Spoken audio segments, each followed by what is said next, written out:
নমস্কার, কেমন আছেন সবাই? আমি নন্দিনী আপনাদের সবাইকে আরও একবার স্বাগত জানাচ্ছি আমার চ্যানেলে আমার আরেকটি নতুন ভিডিওতে। আজকে বুধবার আর ঘড়িতে সময় ভোর 6:30 মতো বাজে। ঘুম থেকে উঠে ফ্রেশ ট্রেশ হয়ে চলে এসেছি আমি রান্নাঘরে। রাই আজকে যেটা খাবারটা খেয়ে যাবে সেটা সাউথ ইন্ডিয়ান ব্রেকফাস্ট, মানে ইডলি। তো আপনারা যারা আমার ভিডিও দেখেন তারা তো জানেন যে রাই এই খাবারগুলো খেতে ভীষণ ভালোবাসে। তো সকালবেলা আমি আর গ্যাসের মধ্যে ইডলি মোলটা বসাচ্ছি না, তো চটজলদি আমি যাতে ইডলিটা হয়ে যায় সেই জন্য আমি একটা মাইক্রোপ্রুফ ইডলি মোল্ডে আমি ইডলিটা বানিয়ে নেব। তো সেই জন্য একটা মাইক্রোপ্রুফ বাটির মধ্যে সামান্য একটু জল দিয়ে দিলাম যাতে ভেপারটা ক্রিয়েট হয়।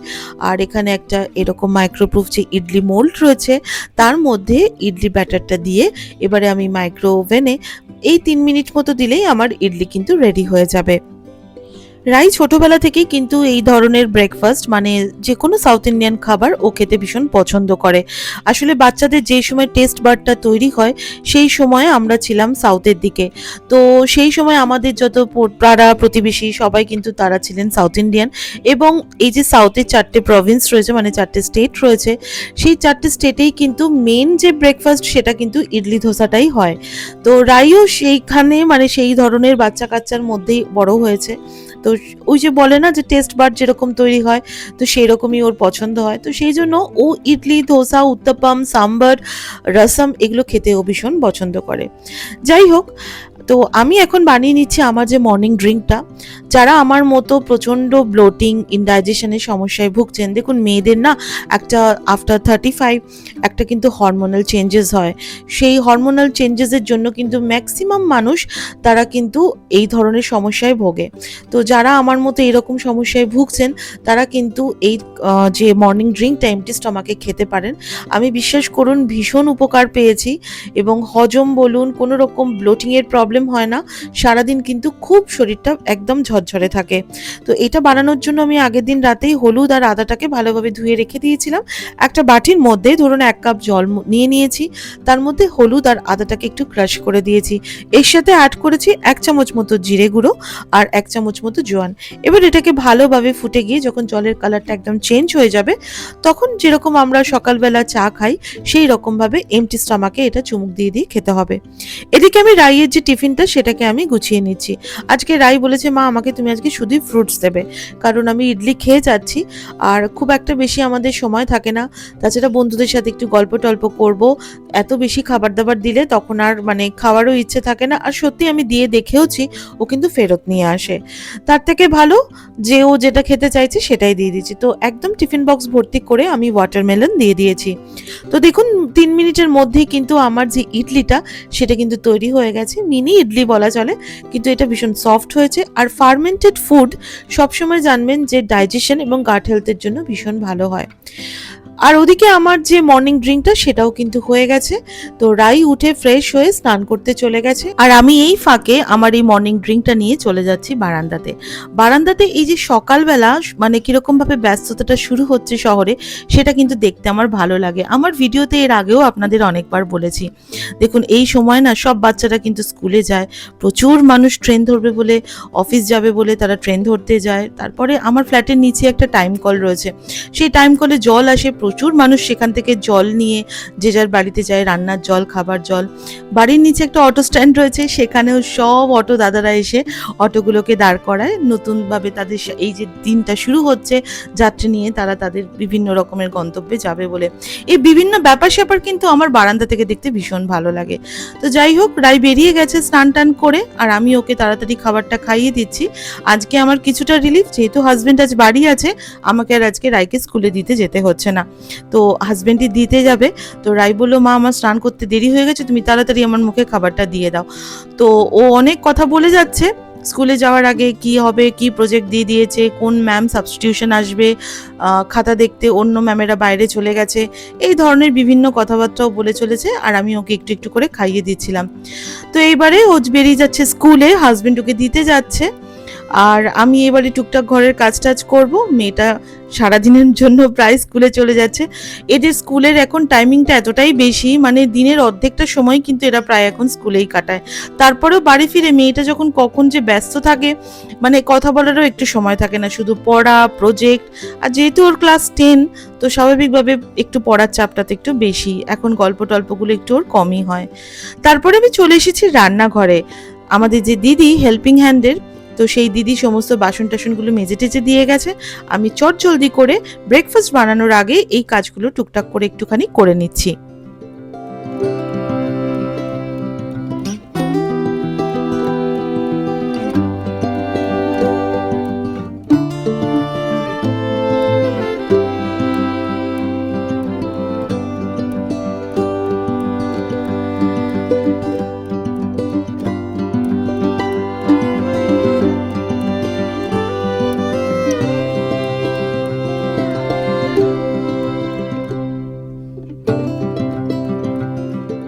হাজবেন্ড ইডলিটা খুব একটা চাটনির সাথে পছন্দ করেন না। হাজবেন্ডের ইডলি খেতে গেলে তার সাথে সাম্বার দিতে হয়। ও বলে যে ইডলি সাম্বার ছাড়া খাওয়া যায় না। এটা ওর পার্সোনাল চয়েস। তো সেই জন্য আমি আজকে আর ওকে ইডলি দিচ্ছি না, মানে আমি আর ব্রেকফাস্টে মেয়েকে যেরকম ইডলি বানিয়ে দিলাম, আমি আর এখন আমাদের নিজেদের জন্য আর ইডলি বানাচ্ছি না। আর রাই যখন স্কুলে গেছিলো তখন তো আমার চাটনিটা রেডি ছিল না, শুধুমাত্র চিনেবাদামটাকে তেঁতুল দিয়ে আমি ভালো করে বেটে রেখেছিলাম। রাইয়ের খুব একটা চাটনির ব্যাপারে ফ্যাসিনেশন নেই, ওকে সস দিয়ে দিলেও ও খেয়ে নেয়। যাই হোক, তো আমার বাড়িতে কারি পাতাও ছিল না, তো সেই জন্য আমাদের যে হেল্পিং হ্যান্ড দিদি, সে যখন আসছিল আমাদের বাড়িতে তখন দিদিকে ফোন করে বলে দিয়েছিলাম, দিদি তুমি একটু কারি পাতা নিয়ে এসো। তো আমি এখন যে চাটনিটা সেটাকে আমি এখন একটু ফোড়ন দিয়ে নিচ্ছি। তো যেরকম নর্মাল হয়, মানে শুকনো লঙ্কা, কালো সর্ষে, কারি পাতা, আর তার সাথে আমি তেলের মধ্যে দিই হচ্ছে যে কোনো ডাল, মানে একটু মুগের ডাল অথবা উড়দ ডাল, যেটাকে হোক একটুখানি ভেজে এর মধ্যে আমি অ্যাড করি। আর যেরকম নুন মিষ্টি সেরকম একটুখানি দিয়ে দিই। যে জেনারেলি সাউথ ইন্ডিয়ান যে চাটনি তাতে কোনো রকম মিষ্টির ব্যাপার হয় না, কিন্তু যতই হোক আমরা তো বাঙালি, আমরা অত টক বা নোনতা খেতে পারি না, মানে আমার বাড়ির লোকজন সেটা খুব একটা পছন্দ করে না। তো তাই জন্য এটা আমার হচ্ছে ইম্প্রোভাইজড ভার্সন। তো আমার চাটনিটা ফোড়ন দেওয়া হয়ে গেছে, আর আমি এখানে দুটো তাওয়া বসিয়ে দিয়েছি। এবার চটজলদি করে বাড়ির সবার জন্য আমি ব্রেকফাস্টটা বানিয়ে নেবো। আপনারা তো জানেন বাবা মেনলি সকালবেলাতে দুধ রুটি খায়, তো কিন্তু ধোসা হলে বাবাকে বলি রোজ রোজ দুধ রুটি কি তুমি খাও, আজকে একটু ধোসা খাও। বাবা বলে না না, এত তোমাকে করতে হবে না, আমার দুধ রুটিই ঠিক আছে। বললাম না না, কখনো সখনো একটুখানি মানে মুখের যে স্বাদটা সেটা পাল্টেও তো খেতে ভালো লাগে। মা কিন্তু ধোসা খেতে খুব পছন্দ করে, ধোসা হলে মা কিন্তু একদমই বলে না যে তুই রুটি দে। তো যাই হোক, আমার বাড়িতে সবার এই বিভিন্ন ধরনের খাবার দাবার, তো সেই জন্য আমাকেও সেইভাবে একটুখানি করতে হয়। তো যাই হোক, চটজলদি আমি এই ধোসাগুলো বানিয়ে নিচ্ছি। আর আলুর পুর দেওয়া ধোসা বাইরে যেটা দোকানে কিনতে পাওয়া যায় সেটা আমার হাজব্যান্ড খেতে ভালোবাসে, কিন্তু আমি আর আলুর পুর দিইনি, কারণ ওই একটুখানি হেলদি খাবো বলে অতটা আলুর তরকারি দেওয়া ধোসা খেতে ভালো লাগে না সকালবেলায়। তো সেই জন্য প্লেন ধোসাই আমি বানিয়ে নিচ্ছি। আর এই যে জলের ছিটেটা দিচ্ছে, আপনারা অনেকেই এর আগে আমাকে প্রশ্ন করেছিলেন যে জলের ছিটেটা কেন দেওয়া হয়।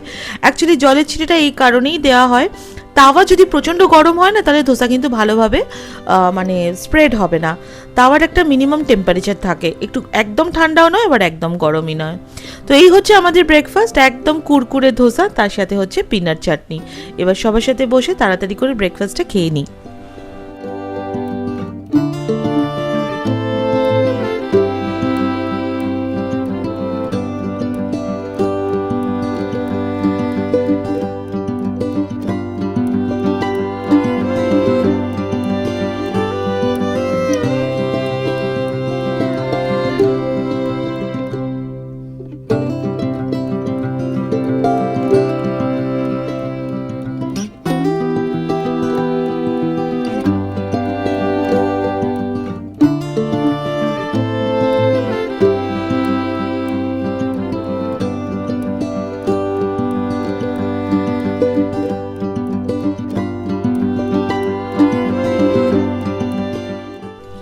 সব থেকে অস্বস্তিকর কাজ হচ্ছে এই জামা কাপড় ভাঁজ করা।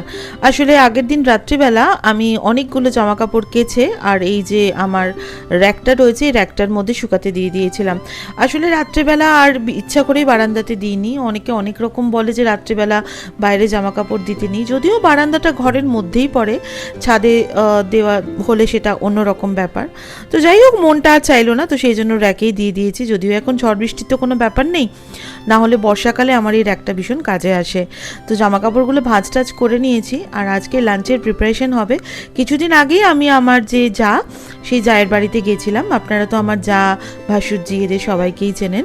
তো দিদিভাই আমাকে, আমি যেদিনকে গেছিলাম তো দিদিভাই আমাকে সেদিনকে খানিকটা এঁচড় দিয়েছিল আর গাছের কিছু আম দিয়েছিল। বলেছিল তুই এঁচড়টাও খাবি আর আম দিয়ে ডাল টাল করে খেয়ে নিস। তবে আমটা, গাছের যে আমটা ভীষণ টক, তো মনে হলো ভীষণ ছোট, তো মনে হলো কি যে এটাকে ডাল দিয়ে না খেয়ে একটুখানি চাটনি করি। চাটনি খেতে আমার মেয়ে আর আমার শ্বশুরমশাই ভীষণ ভালোবাসে, তো গুড় দিয়ে ওটাকে চাটনি করেছি। আর এঁচড়টা আমি ছুরি দিয়ে তাড়াতাড়ি করে কেটে নিলাম। আর আমি ওই যে বারবার আপনারা দেখছেন হয়তো গ্যাসটাকে আমি বারবার মুছছি, আসলে প্রবলেমটা হচ্ছে কি, গ্যাস যদি একটু অপরিষ্কার থাকে না, আমার কাজ করতে ভীষণ অস্বস্তি হয়। বলতে পারেন এটা একটা ধরনের প্রবলেমই। আর আরও একটা কারণ কেন হচ্ছে যে এই যে আমি এঁচড়টা কাটলাম, আমার যে চপিং বোর্ড বা ছুরি বা এই যে স্ল্যাবটা, এই স্ল্যাবটাতে একটু তেল লেগে গেছিলো, তো সেই জন্যই আমি একেবারেই সব কিছু ভালোভাবে একটু পরিষ্কার করে নিলাম। আর অনেকেই আছে দেখবেন যে একদম ভালোভাবে নোংরা হচ্ছে, তারপরে একবারে সব কাজ শেষ হলে আমি পরিষ্কার করব, কিন্তু আমার মনে হয় সেটা না করাই ভালো, কারণ তখন না ব্যাপারটা অনেক বেশি হেকটিক হয়ে যায়। কারণ এই অল্প নোংরাতেই যদি পরিষ্কার করে নেওয়া হয় না, তাহলে জিনিসটাও ভীষণ খুব সুন্দর, সাজানো গোছানো, অর্গানাইজ লাগে আর কাজটাও খুব তাড়াতাড়ি হয়ে যায়। তো এঁচড়টা সেদ্ধ বসে দিয়েছি আর এইদিকে আমি একটুখানি ঘরের যে ডাস্টিংগুলো সেটা করে নিচ্ছি। আমার এই যে যত ক্লিনিং টুলস রয়েছে তার মধ্যে নবতম সংযোজন এই ব্রাশটা। আমার ফ্ল্যাটেই কাছেই হচ্ছে একটা দোকান আছে, তো এই লোকাল শপ থেকে আমি এটা কিনেছি। ভীষণ ভালো, মানে আমার কাজ এত সুবিধে করে দিয়েছে, এত তাড়াতাড়ি ভালোভাবে ডাস্টিং হয়ে যায় না, কি বলবো।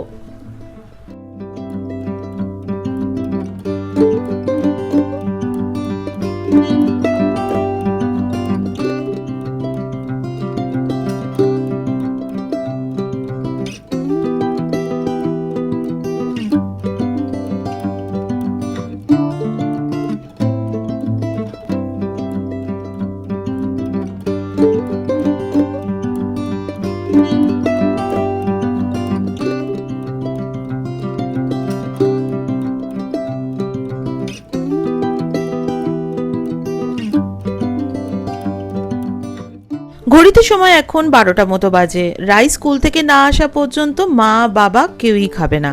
তো আর আপনারা জানেন যে আমাদের খেতে যেহেতু দুপুরবেলা একটু দেরি হয়, তো বাবা মা দুপুরবেলা খাওয়ার পরে আর ফল কিছুতেই খেতে চায় না।